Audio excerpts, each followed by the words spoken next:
Okay, so uh, imagine this. You're on the couch watching your favorite show, right? And your dog's there too, just snoozing peacefully at your feet.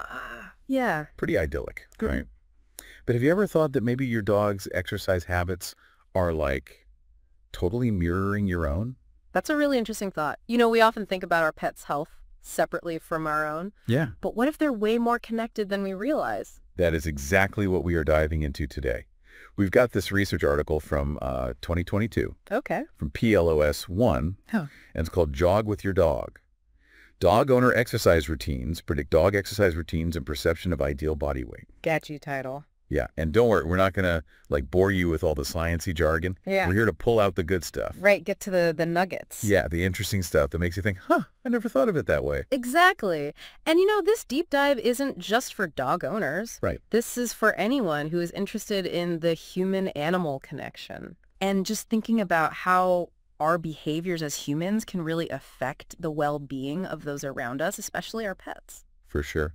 So let's jump into it. The study found a strong correlation between how much vigorous exercise the owners got and how much their dogs got. Okay. So if you're hitting the gym a few times a week, chances are your furry friend is getting some serious playtime too. That makes sense. But if you are more of a couch potato, well, I think you get the picture. Yeah, probably not as much. Now this is where it gets a little interesting. With moderate exercise, they found this like threshold effect. Oh. Shorter bursts of moderate exercise didn't seem to translate to more active dogs, but longer durations did. Interesting. Yeah, so what does this mean for those of us who are not marathon runners? So let's say you take your dog for a 30-minute walk each day. Is that enough? Well, the study suggests that maybe you should think about making those walks a bit longer. Okay. It seems like dogs really need at least an hour of moderate exercise to get the benefits. Just like us. So think less about a quick walk around the block and more about longer outings where your pup can really stretch their legs and explore. Makes sense. Quality over quantity when it comes to walks. Yeah. Now, something that really stood out to me in this research was the data on German dog owners. Oh, yeah. Apparently, they were like in a league of their own when it came to exercise. Absolutely. They were way more likely to exercise their dogs for 90 minutes or more each day. Whoa. Imagine that. Practically an Olympic event for dog walking. Seriously. Woo. It makes you wonder, is there something about German culture that prioritizes exercise for both humans and pups? It's a good question, right? Maybe it's all those scenic German forests Yeah. calling to them to go on epic adventures. Tempting them to go on those long walks. But seriously, it does make you wonder if there's something about their lifestyle. Right. Maybe a greater emphasis on outdoor activities or a stronger cultural connection to nature. It really challenges us to consider how our own cultural background and lifestyle choices might be influencing our dog's activity levels. For sure. Now, another interesting point from the research. The study focused on the owner's perception of their dog's ideal weight, not vet confirmation. Ah. So we're talking about opinions here, not objective measures. Yeah, that's a really important distinction. Right, because someone might think their dog is at a healthy weight even if a vet would disagree. Exactly. And it's not just about dog owners either. Right. It makes you think about how we judge health in general. Yeah. For ourselves and those we care for. Are we accurate? Are we letting our own biases get in the way? So many questions. Right. It's a whole other can of worms. For sure. And speaking of perceptions, the study found that owners who thought their dog was overweight were more likely to restrict their dog's food or use weight-controlled diets. However, there wasn't much change in the amount of exercise they provided. Interesting. So they're cutting back on the kibble, maybe switching to diet food, Right. but the walks stay the same. What's going on there? And it seems like there might be a blind spot. Yeah. Maybe some owners see diet as the primary solution for weight management and exercise as secondary or even optional. I can see that. Yeah. It's like we forget that dogs need physical activity just as much as they need a balanced diet. Exactly. And that's where the studies call for a One Health approach comes in. Okay. It's this idea that human health, animal health, and the environment are all interconnected. So basically taking care of your health is good for your dog's health too. Exactly. It's a win-win situation. Who doesn't want more happy walks with a healthy, energetic pup? All right, so we've covered a lot of ground here. We've talked about the link between owner and dog, exercise, the influence of cultural differences, and the importance of a One Health perspective. It's a lot to think about. There's still so much more to explore. Oh yeah, we've only just scratched the surface. There are so many more fascinating questions. And that's what we'll be digging into in the next part of our deep dive. Can't wait. Stick around because things are about to get really interesting. Welcome back. Before we move on, I think it's worth going back to that finding about diet. Okay. Specifically for those dog owners who thought their dog was maybe a little overweight. Right. Because it's not as simple as just like cutting back on their food, is it? Exactly. The study found that those owners often restricted their dog's food, but didn't really change their exercise routine.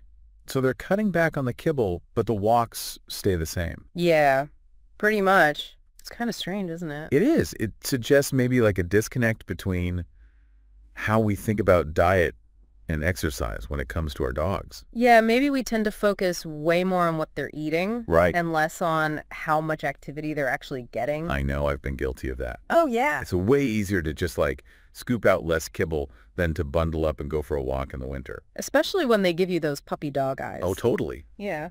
But that brings up a good point. Yeah. This study only looked at dogs who were fed commercial kibble. So if an owner like drastically reduces their dog's food without talking to a vet, could that be a problem? Oh, for sure.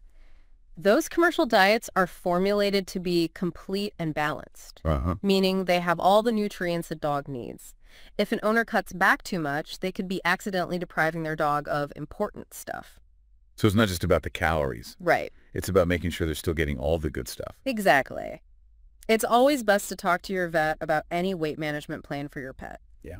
They can tell you if weight loss is really necessary, figure out a healthy calorie target, and give you advice on the best combo of diet and exercise. So it's about a personalized approach. Exactly. Tailored to the individual dog, not just guessing. Right.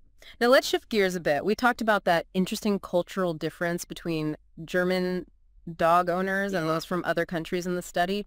They seem to really value exercise. So sure, like walking their dogs for 90 minutes or more each day. Yeah, I'm still trying to wrap my head around that. Is it just because Germany has more dog-friendly parks and trails, or is there something more to it? Right. Well, access to green spaces definitely helps encourage activity for both us and our dogs. But the study also found that German dog owners said exercise was super important for their dog's health. So it seems like it's not just about opportunity. Right. It's about how much they prioritize it. Exactly. Yeah. Maybe in German culture, the idea of a dog being a companion means doing activities together, like those long walks or hikes. Huh, that's interesting. It's seen as essential for the dog's well-being, not just a nice bonus. It makes you think about how much our own culture influences our dog's exercise. It does. Are we setting the bar too low without even realizing it? That's a good question. What do we consider enough exercise for our dogs? Right. Are we letting convenience dictate their activity levels? You know, sometimes I feel guilty when my dog wants to go for a walk, and I know I should take them out for longer. Yeah. But life gets in the way. I get it. We could all probably learn something from those dedicated German dog owners. So we've explored this link between human and canine behavior, the influence of cultural differences, and the power of perception when it comes to our dog's health. What's striking me is how important it is to take a holistic view of well-being. I agree. But remember, this study just gave us a glimpse into dog owner habits. Yeah. There's still so much we don't know. I was just thinking that we've been talking about the physical stuff, but what about the emotional side of things? Oh, that's a great point. Maybe we need to explore how our emotional states and our dog's emotions are connected. Okay. So should we shift gears and talk about that next? Let's do it. Let's see what else we can learn. All right. So we're back, and we're ready to kind of venture into some new territory. You know, we've been talking about exercise and diet, all this physical stuff. But what about the emotional connection between humans and their dogs? Oh, absolutely. That's got to be important too. Right? Huge. I mean, think about it. Our dogs are so in tune with our emotions. They pick up on everything. Our little cues, our energy levels, even our moods. Right. It makes sense that there would be this deeper connection between how we're feeling and how our dogs are feeling. You know, I know my dog can totally tell when I'm stressed or down. She gets all cuddly and tries to cheer me up. Oh. It's like she knows, and she's trying to help. That's a great example of that connection. Yeah. And it makes you wonder, right? Could our stress levels be affecting our dog's behavior? Could a calm owner lead to a calmer dog? It makes sense. I mean, we know stress can affect us physically. Yeah. So it's got to be the same for animals. Right. If we're always on edge, our dog's probably picking up on that. And mirroring it. Exactly. Imagine a study that looks at not just exercise routines, but also stress hormones in both owners and dogs. Oh, wow. If we could see a link between stressed out owners and anxious dogs, that would be pretty amazing. That would be really cool. Yeah, It would prove that our well-being is connected to our dog's well-being. for sure. And it could change how we think about behavior problems in dogs. Well, if we understand these emotional links, we might be able to help dogs with separation anxiety or reactivity by helping their owners manage stress. So it's like helping the dog helps the owner and vice versa. Exactly. It all goes back to that One Health idea. It's all connected. Right. And it's not just about individual families either. What about communities? How can we promote emotional well-being for everyone? Now you're talking. Right. I'm picturing dog parks with special areas for relaxation. Okay. Dog walking groups where owners can connect. And maybe even workshops on mindfulness for both humans and dogs. It's about creating a whole environment that supports well-being for everyone. I love that. So it's not just about jogging with your dog. Right. It's about creating a lifestyle that's good for both of you. Exactly. Mind and body. Well said. This has been such a great deep dive. I've learned so much. Me too. I'm ready to take my dog for a walk and just enjoy that connection. A little fresh air and quality time is good for everyone. So true. So that wraps up this episode of The Deep Dive. We hope you enjoyed exploring this topic with us. And remember, the next time you're with your dog, take a moment to appreciate that special bond you share. Until next time, keep those minds curious and those tails wagging.